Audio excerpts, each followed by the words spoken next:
Welcome to the Fitness Hacks Podcast by Redefining Strength. Breaking down fitness and the fitness business with some of the best names in the industry. And here are your hosts, Corey Lefkowitz and Ryan Heenan. All it takes sometimes is a 15-minute conversation with someone who's been doing this longer than you, and they can give you that one tip that can literally overnight almost transform your business. It was so interesting talking with Chris because he's such a wealth of information.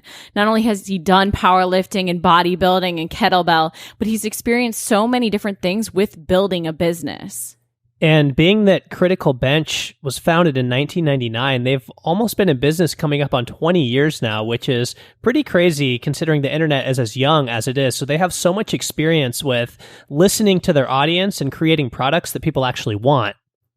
And to stay relevant over that entire time, they've also had to pivot. The thing is, they started out talking a lot about bench press and all those different things. And now they're doing, programs on how to unlock your hip flexors and injury prevention stuff because they're listening to their audience and their customers and responding to what they need. I know I have to say, I thought for sure his answer to his favorite exercise in our Fast 5 Fitness Facts would be bench press, but it's not. So you'll have to stay tuned to find out what that is. So let's jump right in and start talking with Chris. Chris, welcome to the show. Why don't you tell us a little bit about your background and your fitness journey and what led to your passion for fitness? Hi, it's great to be talking with you today, Ryan and Corey. Man, it's been a long road. I'm not that old of a guy. I'm 40, but I've been with Critical Bench now for a little over 3.5 years, but Mike Westerdahl, who founded Critical Bench, is, we've been close. We're childhood friends. We've been buddies since for 25 years. So I knew, like, the day Mike kind of started Critical Bench, I knew about it, and here we are, coming up on 20 years later already. So it's pretty crazy. As far as my journey in background, I was a super active kid. I was the youngest of 3 boys. My older brothers are identical twins, and I was 5 years younger than them. And so I was kind of always trying to be big and tough like them. It's like kind of my whole childhood. I wanted to hang out with them. I wanted to hang out with them and their friends. I wanted to, play sports with them and do all that stuff. If it wasn't soccer, it was baseball or football, and then it was lifting weights in the garage, those old rusty weights. I grew up in Connecticut, so we'd be in the garage working out, outside. It's winter out, and we got a wood-burning stove, and we're in there sweating, on one of those old, real shaky bench press benches. And, I started lifting weights probably when I was 10 or 11 just because my brothers were doing it. And then that continued right on into high school and certainly into college when I pretty much just lived in the gym if I wasn't in class. With a name like Critical Bench for the company, you think only benching, but you guys do so much more. You talk about core training, you have beginner stuff, you have agility stuff. Can you sort of talk about maybe what your training program looks like right now and sort of where your focus is sort of going for the future? Wow. Yeah. We've had to, change and adapt over the years. We can probably get into that even a little bit later, but, we love all things, strength and health related. And we've tried to kind of get to everything that's out there. Health and fitness is such a huge, that's, it's just such a monster. There's so many things that fall under that umbrella. So we're just trying to hit a little bit on everything. As far as what my training looks like right now, I was your typical bodybuilding kind of guy growing up, like most of us were.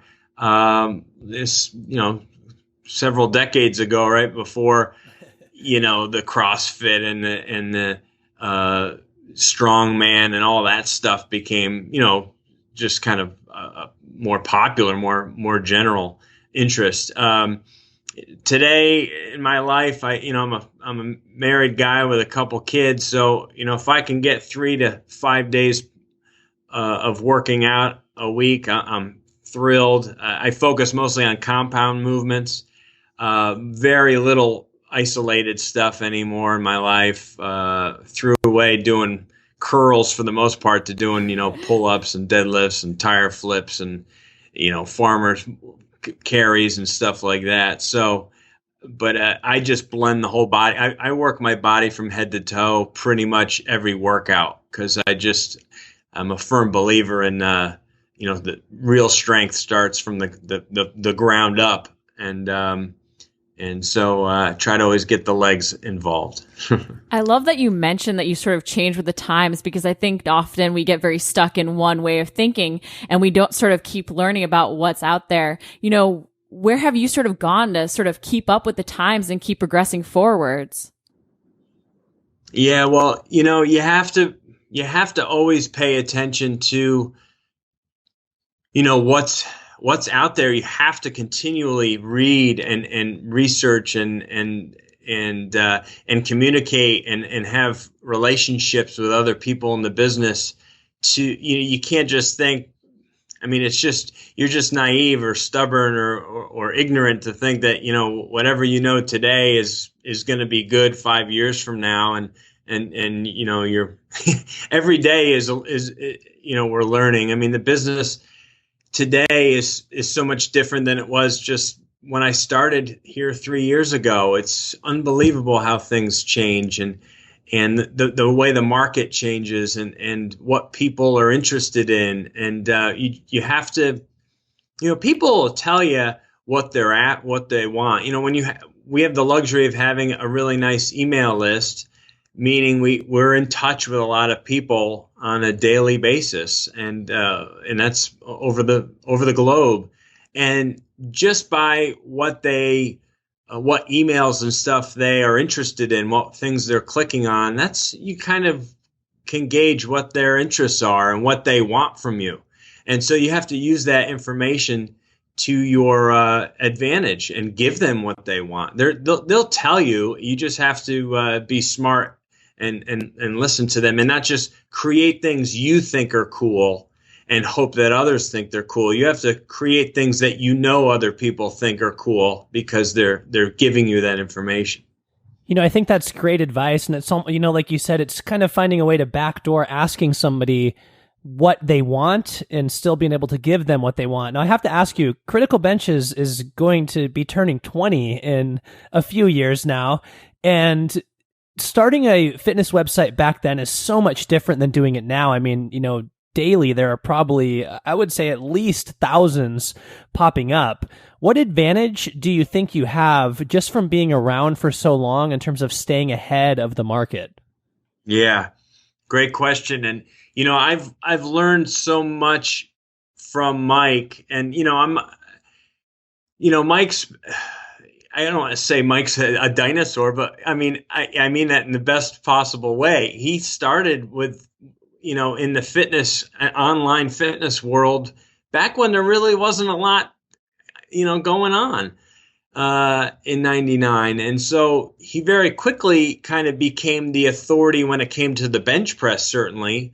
And then, I mean, I would say, I don't know how to put it in any kind of a list, but no, number one, you have to be willing to put yourself out there and be around other people that are bigger and better than you. And it can be really uncomfortable and really costly in the beginning to do that kind of thing to grow your business, but you have to be willing to do that. And that's when the business really started to take off. And right along with that, if you have your own business, you have to be willing to give it 100%. And it wasn't until Mike decided to stop working for other people and start only working for himself and Critical Bench that the business doubled or tripled, in the course of like a year. And because he just finally said, to heck with it, I'm not going to give everyone else my energy. I'm going to put all my energy into my baby. And then, like I said, he surrounded himself with very talented, more successful people, and spent some money that he didn't wasn't very fun to spend. It was painful to put himself out there in some of these, workshops and seminars and masterminds. But when he did that, I mean, all it takes sometimes is a 15-minute conversation with someone who's been doing this longer than you, and they can give you that one tip that can literally overnight almost transform your business. So with joining Critical Bench, what have you really learned over the last 3 years, and sort of where are you planning to take everything? You've mentioned that you're changing with the times, you're creating new programs constantly. What's the very next thing you're going to do? Yeah. Well, we've had a lot of success in recent years with some big products. I would say number one, and you have to continue to keep things simple. You have to find ways for it to still be interesting and spark some kind of curiosity. But people do not want complicated. They want easy to understand, easy to do, step-by-step stuff that gets them results in relatively quick, or short amount of time. Those complicated programs, from years ago. I mean, occasionally some stuff like that can still work, but people don't have a lot of time for like tons of reading and following instructions over a 6, 8, 10, 12-week period, for stuff that it gets them aggravated. It makes them feel overwhelmed. By far our most productive or best program, best creation is Unlock Your Hip Flexors, which is a top 10 product on ClickBank. And it's a very simple flow of 10 movements to help people literally unlock their hips. And, the number one thing all of us do way too much of is sit.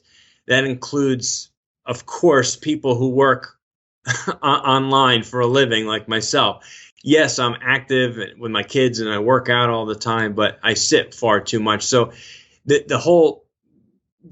no one else had anything like it, first of all, so you got to be unique. And secondly, you have to what's something that people can do in 10 minutes that's real, that's not like, go to bed and wake up 5 pounds lighter. There's some of that stuff out there nowadays too, and that's a bunch of baloney. We create real, helpful products that people can help change their lives with. And that's, I think if number one, that's your goal is to help improve other people's lives. And then number two, how can they do it, quickly, easily, understand it without, hours of video and reading, make it something that they can digest quite easily. And I think you have a winner. And then, of course, it comes down to, having a team of people as well. You can't do everything by yourself. People think that they can do everything by themselves. They can write their own sales copy and create a product and write great emails and do all these other things. And but typically, you need numbers. You need the best people doing all those different jobs, and that can take a long time to pull all that talent together, but we have that luxury being around for so many years. You've touched on so many things that we've hit on in all the podcasts we've done, having the right people in place, responding to who your target audience is and what they need, and sort of giving them the product that they need, not just what you want to create, and even shifting your business focus to where the audience is and where they're at the time based on the current trends in fitness. I mean, you've touched on so many good things. I can't even hit on all of them right now. I'm kind of, sometimes my head just starts spinning with like different things. I just go off on tangents. It's all right. It's a gold mine of information. I mean, it's just so many great things, because I think so often, we get caught thinking in one way or not being open to taking risks. And you really hit on the fact that all these things are part of the learning curve. Can you tell us a little bit about some of the challenges you faced, because you have so much great information? I want to hear how you've learned some of this. Sure. I mean, my number one challenge, and I knew it from day one, and Mike looked right at me and he said, we're close like brothers. I mean, we are, that's a wonderful thing to have when you work for a guy who's your best friend, and I have total loyalty, but he looked right at me, and he knows me very well, and he knows my jobs in the past and how I work, and he knows that perfection is something. I'm very detail oriented with things, and I'm always looking to make things as close to perfect, if not perfect. And in life, we realize that nothing really is perfect. Okay.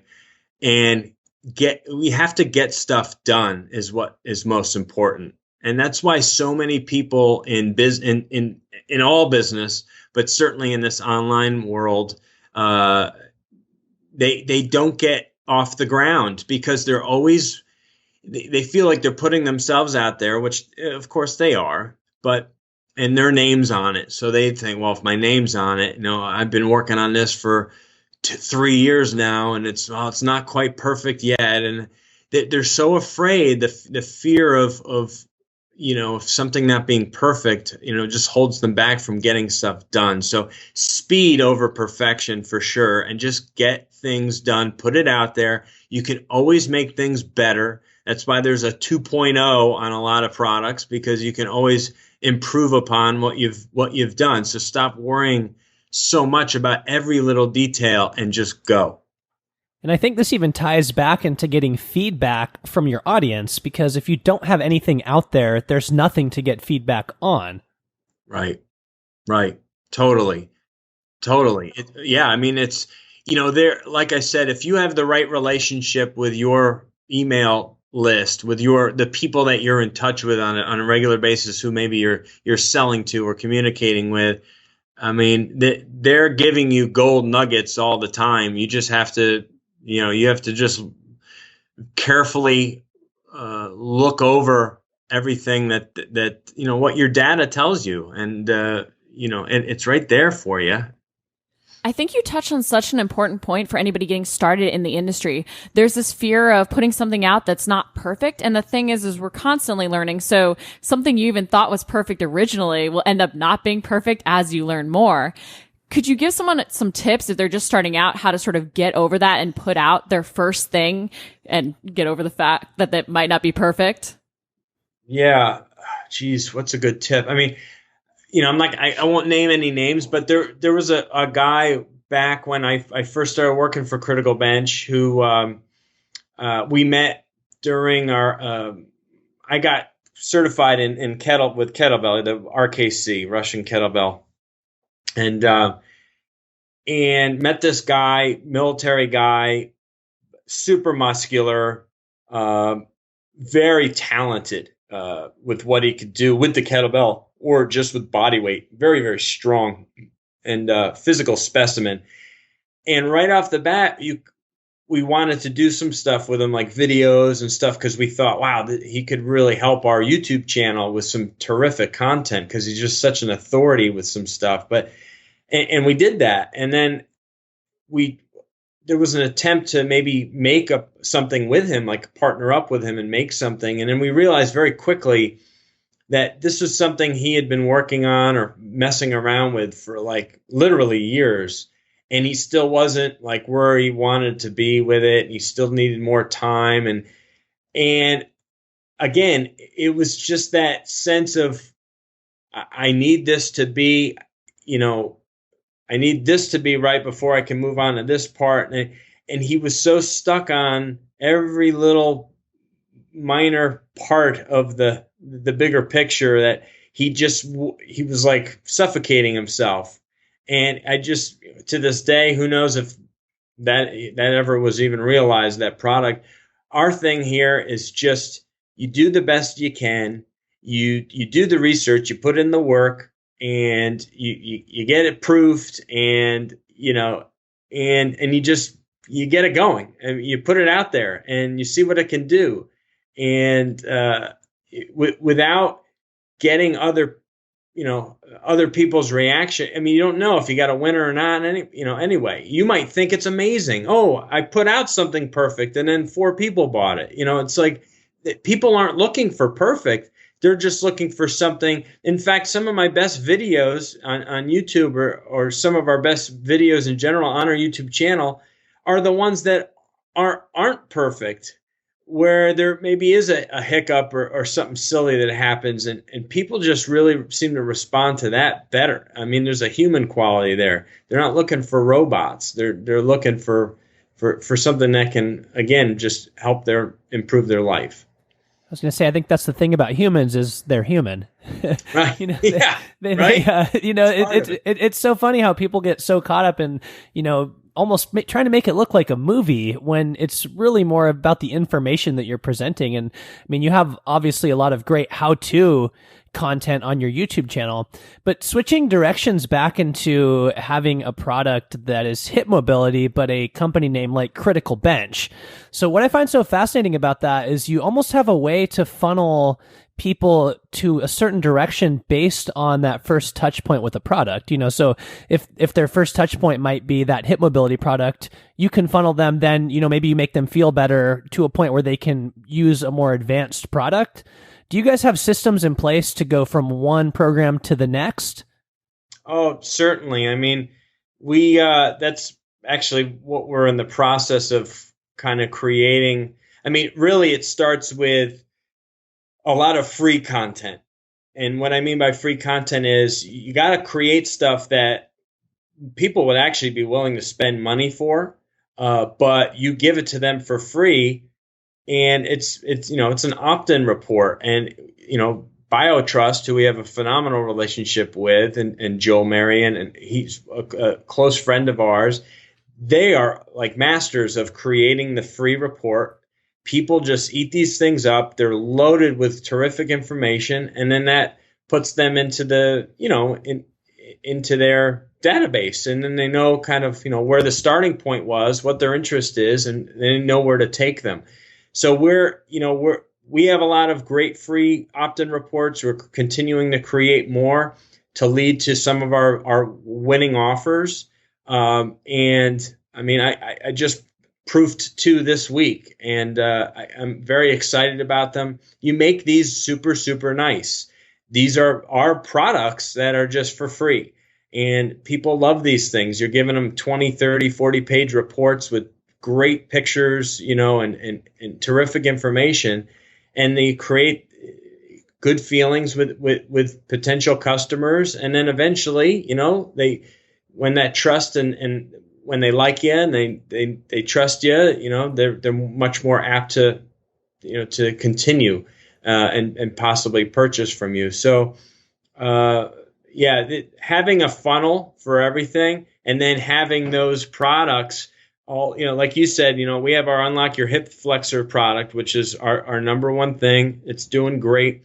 So after they do that, then we could lead them over into our brand new program, Crunchless Core, which is all about, just strengthening the body from head to toe and ending up with, an amazing 6-pack as a really nice side effect. So, once they, and then we have some pain products, and then so we take them from out of pain and then bring them into like some type of workout program after that. Very smart way to go. You have so much free content, and I think that's such an important point, is that so many people get afraid to share like what they know, and they think they have to charge for it, but you're really building that relationship. And then through building that relationship, you get someone to buy, and then you have all these things to sort of solve their problems and progress them towards something. Because I think sometimes people create all these random products and there's no progression. Do you have like email sequences? How do you sort of guide people through the progression of your product so that they can keep getting the results they deserve? Yeah, I mean, everything, there's autoresponders, and I mean, all that, I don't do a lot of that stuff. I'm more of the content guy. I head up the YouTube channel and the fan page and all that stuff, but I certainly know exactly what's going on from the marketing side of things. And I mean, you literally know when people, you have to be able to look over all of your data. You have to be able to make sense of everything coming in. And we've put in particular with our HIPS program, since it's our best one, we've put in a lot of extra time and money into figuring out what people want, where people need to go with hips, with all the, with the upsells and things like that. So yeah, I mean, you have to segment your people, in other words. So, when you have an email list, you have to know, where they came in. So what was the front end that brought them in, and what they like, and you got to give people what they like. So, just because if someone, bought the hips program doesn't mean that they're going to like our strength psychology program, which is all about mind, mental strength and mental muscle.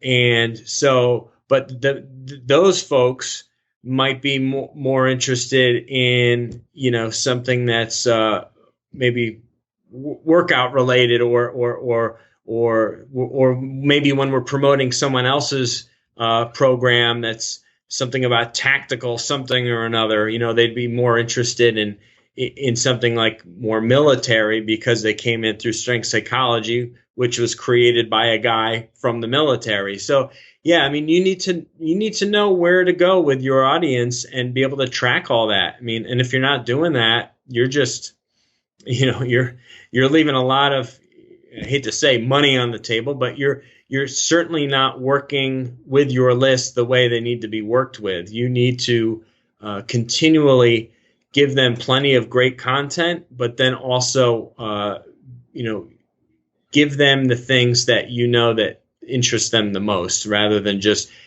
blitzkrieging them your entire email list with just all your stuff. I mean, it just doesn't quite work very well that way. All very great points. But to go back to the hip product. So I'm a big proponent of, moving better, feeling better, all of that different stuff. But we do have a sort of a day and age with, CrossFit, where there is some desire for the gnarly workout when people come in. Did you feel like there was sort of any education you had to do to get people that maybe weren't in pain, looking for a hip solution, that actually needed a hip solution still? Was there some education that had to go into getting people to use the product that needed it, but maybe didn't know they needed it? Yeah. I mean, that comes down to, I think I know where you're going with that. It's just kind of like, most of us don't really think much about our hips, I don't think. And when we first came up with hips, wasn't our first, it's funny, it wasn't our first, it was almost like our second, I don't want to say our second attempt at a product, but we had what we thought was a gem, and then we ended up kind of switching right at the end and saying, you know what, let's not do this, let's do this instead, which was unlike your hip flexors. And we weren't 100% sure how people would respond, but we knew there wasn't really anything out there quite like this.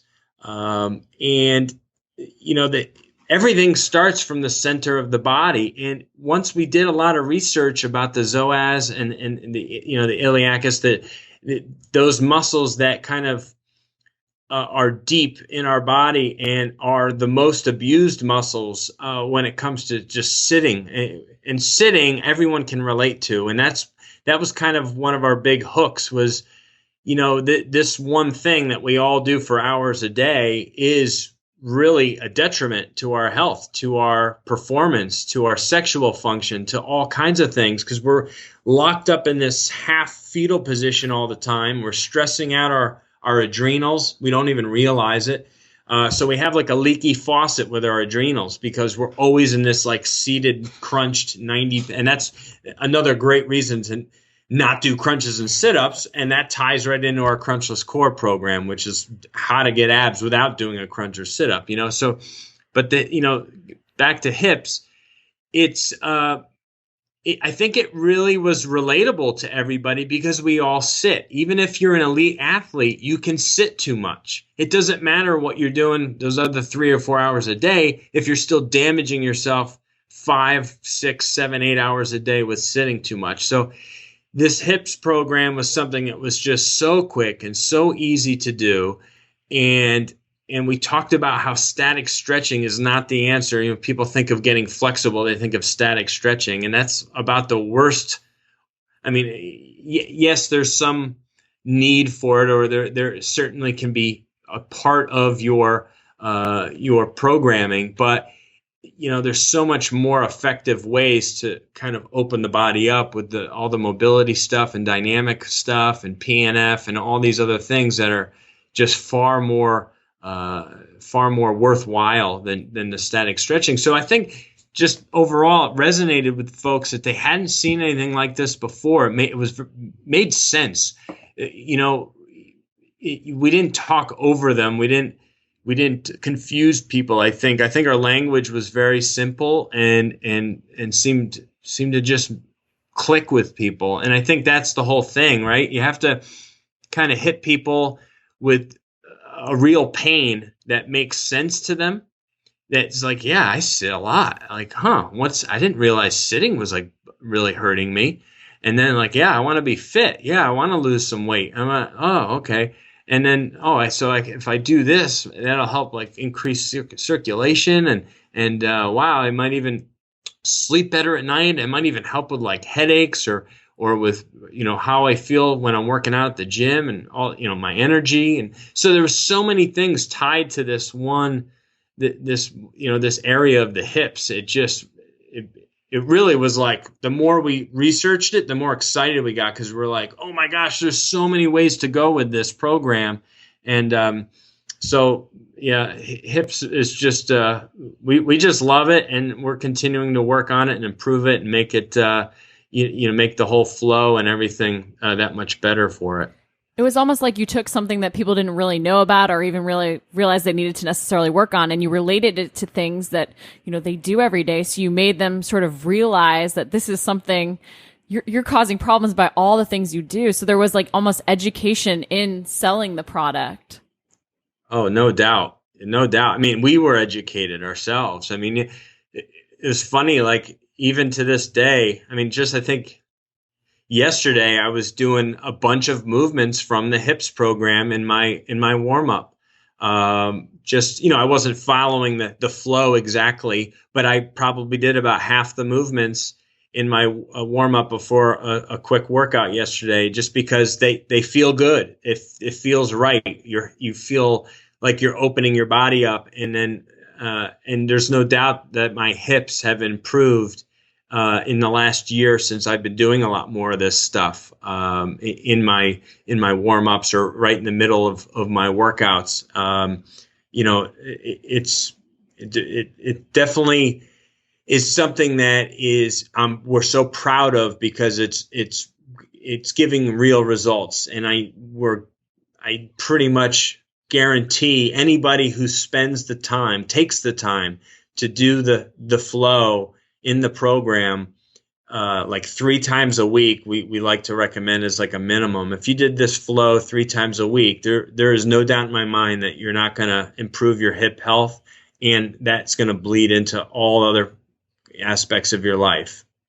So Chris, being at the forefront of such an innovative program like that, but also having so much experience in the industry, where do you see the future of fitness headed from here, both for Critical Bench and just also the industry in general? Wow. The online fitness and health is, as you know, obviously it's growing bigger just by the day. It's a multi-billion-dollar business. It's massive. We all realize, and as we get older, how important health and wellness and activity and stuff is. That's what blows my mind, how they're like taking PE out of schools and reducing recess and all that stuff. But don't get me going on that, because I could like talk for an hour on how screwed up all that stuff is. But, those who, like what we've tried to do since I've gotten here, and what Mike was doing for years before I got here, was, you want to build a brand.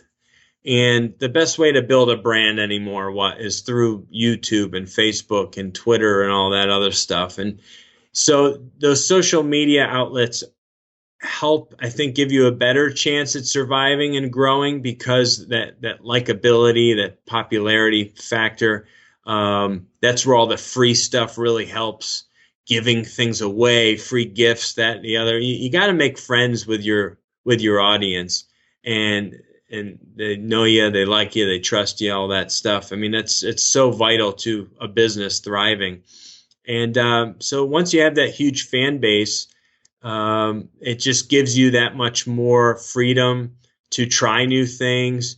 Not everything's going to be a winner. You know, you're going to have some losers, even stuff that you think's going to be awesome, and then it's just kind of a dud. You know, you have to go back to the drawing board and keep plugging away. We also, I can't say enough about having some hard copy items in your, in the mix, meaning, it's going to be a lot more costly to be able to do that.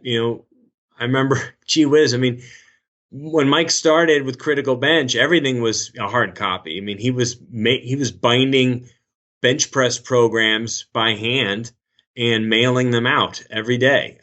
He had nothing digital. He was afraid to have stuff digital because he's like, well, then people are just going to share it with each other, and how am I going to sell anymore if everyone's just giving it to each other digitally? Which is, I mean, that's just old school thinking, but that's 15 to plus years ago.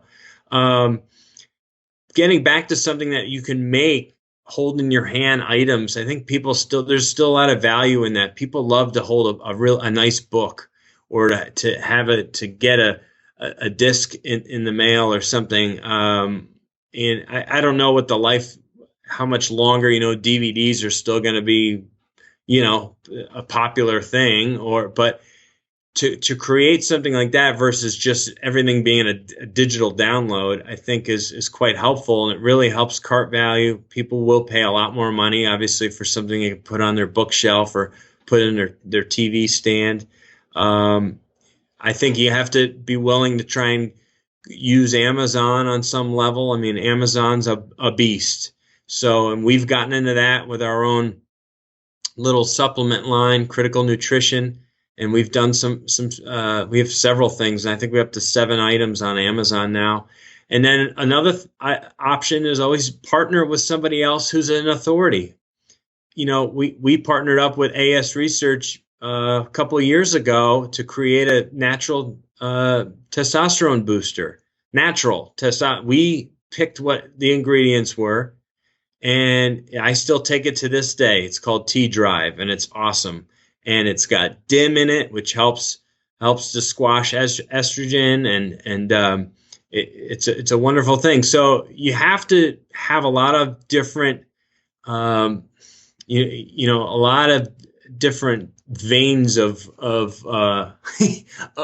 in your business. You have to be willing to have a lot of different revenue streams, and you can't just try and make it all on one thing. You have to just continually be trying new things, and there's always risk, but with some risk there's reward as well. So you put more energy into the things that are working, and then you have to have patience, and you have to be able to weather the storm and be in it for the long haul. Very few.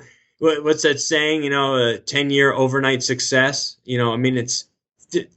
How many people really are just like super successful in like a matter of like days or weeks no, it takes years to learn this business. And I mean, I'm still learning so much because I'm a baby, relatively speaking, when it comes to online, the online world. But, so, I mean, and to go on a little bit further,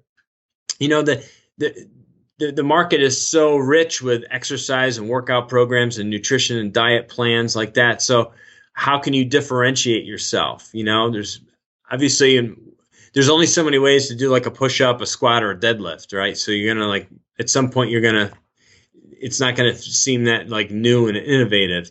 So, that's why hips seem to work so well, because it was something so different. So be different. You can't just do everything like everyone else and just hope that yours is a winner. Did I answer that question well enough, or should we keep going? No, I mean, I think that was fantastic. And I mean, even touching on, what you said, I think it almost adds an element of legitimacy to you. It costs more to have a physical product, but if you do, it almost gives a sense that you're not just some guy in their bedroom, right, putting together an ebook that's a PDF, right. And so, I mean, I think diversifying and looking at different platforms like Amazon, I mean, personally, I 100% agree that that's the future. You're going to have to diversify more and get on all the platforms out there. Yeah, I think so. And as I said, it's a huge risk, and it can be super nerve-wracking and really make you uncomfortable when you're writing checks and for thousands of dollars, and like you have to order 1,000 copies of something to get a decent price on it. But in the end, once you've created it, and it's there, it's it's something to be proud of, and you put a lot of time and energy into it. And if it's something that you really feel is, like I said, it always goes back to how are you helping the person that's buying it. And if it's something that's really like strength psych, I just touch one more time. I'm actually wearing my strength psychology shirt today. Strength psychology was a passion project that we didn't even think was going to do very well. We were hoping to even just cover the cost. And strength psychology became our #1 bestseller a year and a half ago.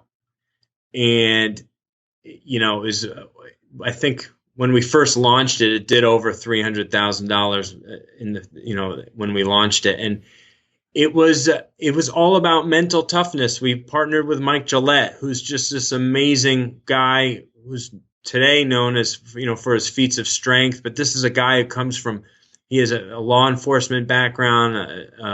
He did anti-terrorism work. He did Fortune 500 bodyguard work. I mean, all kinds of crazy stuff. And he's just amazing. His resume is like 10 people's resume put together. And he, we were just hoping to have, a good program with him. When it was all said and done and completed, something to be proud of, like I said, a passion project, something that we really liked, that we just were hoping others would find value in. And then it quickly just blew up. And it was a hard copy. It was a digital or hard copy item. So it was $50 or $100. So it was a higher ticket item. And people loved it because there was nothing else like it. There was nothing else like this guy who could really help you change your life, with this mind, mental shift that everyone's capable of, but we all can't get out of our own way most of the time. So strength psychology is just another one of our favorites, and just didn't even see it coming. So sometimes what you think might not be your best work becomes your best work because it's just the way it goes. So, got to give everything a chance. You've given so many great tips and so much great information to anybody sort of starting out in the industry that's really looking to sort of create their first products or get into training or build their business, because you guys have so responded to what your audience wants and given them great products to really help them out. And thank you so much, Chris. It's been amazing. But I have now 5 of the hardest questions for you, because we're going to do the fast 5 fitness facts. And I had to say that very slowly as not to butcher it too badly. No, so these are good. Thank you. These are 5 questions, and they're very, very tough questions. Are you ready? I'm ready. All right. So what's your favorite exercise? Deadlift. Any kind, anywhere, any weight. Deadlift. I like that answer. Very good. And what exercise do you hate but love at the same time? Oh boy, squats, back or front squats. They're a must, and I'm so happy after they're over. I know they have to be done. Weighted squats. Let's just say that I could do bodyweight stuff all day long because I love all the bodyweight stuff out there. But heavier back or front squats have to be like the love-hate relationship. I can agree with that. Love the deadlifts. Don't like the squats. Right there with you. What is the best book you've ever read? Oh boy. I'm a reader. So, I always feel like I'm not reading enough, but oh man. Okay, well, business wise, a couple of the best books that I've read business wise are Leaders Eat Last by Simon Sinek. Amazing book. I'm not going to get into it. It's an amazing book. I'm gonna read it again soon. We handed it out. We had a mastermind a couple of years ago, a live event that actually Joel Marion spoke, that we had Joel Marion speak at, and we gave that book out to everyone who came to it. And it was then that I read that book, and it was awesome. Awesome book. Another great book by Dan Kennedy is called No BS Wealth Attraction in the New Economy. And Dan Kennedy, if you're not familiar with Dan Kennedy, look him up. This is a guy who's like very familiar with Dan Kennedy. Yeah, I mean, he's unbelievable. So that just a whole mindset change reading him. And then very quickly, a couple of books that are just fun reads. They're not life-changing, but they're just enjoyable. One of my favorite all-time books is called The Art of Racing in the Rain, and just an awesome story. And Being George Washington, actually, by Glenn Beck, was a very cool book all about the father of our country and how it was all about like memoirs and real information from him. It's a really, really interesting book. I love that answer because you gave multiple books, and this is an open-ended question, so that's allowed. I like that there are multiple, and also just to touch more on Dan Kennedy, I think anyone who wants to be an influencer, either through writing or speaking, I mean, his content is just a must-read. Yeah, he's eye-opening. He's like eyes popping out of your head, eye-opening. Yeah, what a cool man. Yeah. And so next question, when you're grunting your way through your squats, what is your favorite music or song to listen to? Yeah, I love my music. I would say if I had to pick, I'll give you three. I like music that's got a little bit of edge and a little bit heavier when I'm working out. I would say Disturbed, pretty much anything by Disturbed, Tool, or Seven Dust. If any one of their albums, I will gladly listen to while I'm working out. That late 90s rock, man. Yeah. Hey, early 2000s too. At least I didn't go like Journey and Def Leppard, because I could have gone that route, but I went heavier. Yeah, Tool. Tool had some good 90s hits, but that's right. Disturbed was early 2000s. Yeah.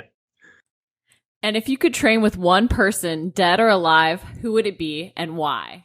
At first I think like, well, who wouldn't want to work out with Arnold back in like 1973? Like that would have been amazing. He'd be cracking you up, and then he's just a character. But honestly, I'd probably, and it might sound weird, but hey, it makes sense to me. I think Bruce Lee was probably one of the neatest individuals to ever live, who probably would have been just amazing to learn from, just because physically he was one of the most physically gifted or talented or strong, whatever you want to say, people that's ever lived. He truly was. And he was so smart and so athletic and just so unique. I would love to spend time training with somebody like that, because I think he just was extraordinary person. Both are great answers, and I 100% agree. Yeah. Chris, thank you so much. Can you sort of tell our listeners where they can find you and how they can connect? Sure. I mean, probably two of the best places to connect with Critical Bench. One would be our fan page, which is growing close to 300,000 likes. That would be, of course, facebook.com/criticalbench. I mean, we're putting up so much stuff every day, whether it's just something funny, something, posting a video, something from our YouTube channel, articles. I mean, there's so much great content on our fan page, so check that out. Of course, our YouTube channel, youtube.com/criticalbench. And we actually just we've had this other YouTube channel for a long time, and we've started adding videos to a secondary YouTube channel, which is the Critical Bench Compound. So youtube.com/Critical Bench Compound. That's our secondary YouTube channel, and we're going to try and spend some more time and energy there as well. And of course, we have just criticalbench.com. If you want a good article to read, you can connect with us just through our website as well. And be sure to check out unlockyourhipflexors.com, strengthspsychology.com, or our brand new program, crunchlesssixpack.com. These are all, it's all great information. So if you're just even interested, there's just so much free content right off the sales page, whether you're interested in the program or not. We'll make sure to link out to those in the show notes just so everybody can check them out. Sure. Great, Chris. Thanks again so much for joining us. Oh, it was my absolute pleasure. Thank you so much, Ryan and Corey. It's fantastic.